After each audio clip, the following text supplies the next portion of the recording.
අද මම මුළු රාජධානියම යටත් කරගන්නවා.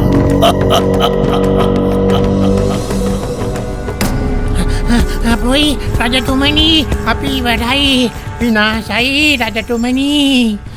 බෙදරිනව කටේ එනවයින කියන දෙයක් තේරෙන්ඩ කියපිය බොල. අපේ මුළු රාජධානියටම විශාල අනතුරක් එනවා රජතුමනි. කියනු කුමක්දේ අනතුර. රජතුමනි මම දුටුවයි HIV වෛරසය කැලෑව මැද්දෙන් අපේ රාජධානියට පැමිණෙනවා. මොනව කියන්නේ?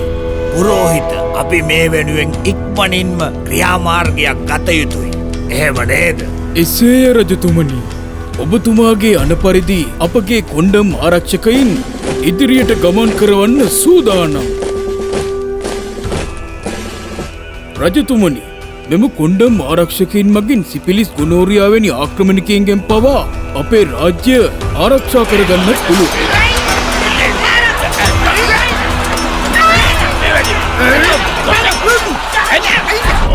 රජතුමනි HIV වෛරසය පලා ගියා. හැබැයි ඔවුන් කොයි වෙලේ හෝ බලා සිටින්නේ අපේ රාජධානිය ආක්‍රමණය කිරීමටයි.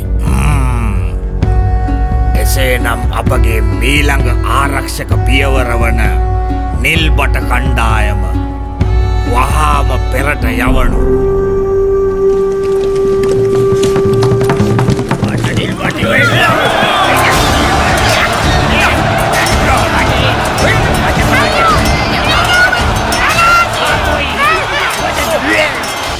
රජතුමනි කොණ්ඩම් හමුදාව සහ නිල්බට කණ්ඩායම සටන හොඳට කරගෙන යන ආකාරය අපිට පේනවා. නමුත් මට සැකයක් තියෙනවා HIV වෛරසය අපේ රාජධානියට ඇතුල් වෙලා ඇති කියලා. එසේනම් වෛරස් සෙබළු රාජධානියට ඇතුල් වෙලා කියලා සැක සහිත නම් අපි තවදුරටත් බලා සිටීම සුදුසු වන්නේ නෑ. එහෙම නේද පුරෝහිත? එසේයි රජතුමනි.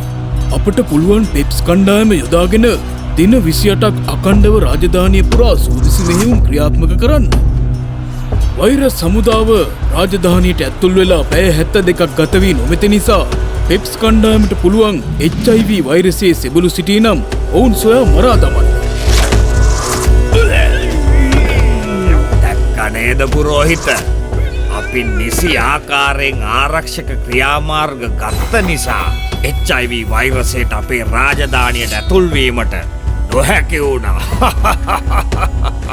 ඉතින් අපි හැමෝම දැනගන්නට ඕන අපේ ආරක්ෂාව තියෙන්නේ අපේ ළඟමයි කියලා. එවිට අපිට කිසිම දෙයකට බිය වෙන්නට හේතුවක් නැහැ. ප්‍රීති ප්‍රීති ප්‍රීති ප්‍රීති.